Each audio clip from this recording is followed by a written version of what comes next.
The excise duty on petrol and diesel will be reduced by rupees 5 and rupees 10 respectively from tomorrow. The Modi government has announced on the eve of Diwali, aiming to provide relief to the people reeling under the impact of spiraling fuel prices.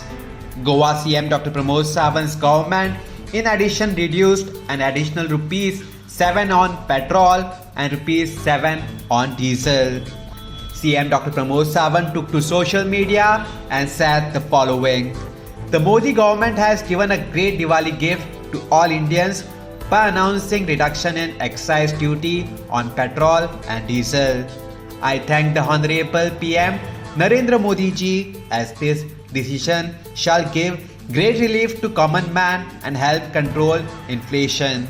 In addition, Government of Goa shall reduce an additional rupees 7 on petrol and rupees 7 on diesel, thereby reducing the price of diesel by rupees 17 per litre and petrol by rupees 12 per litre.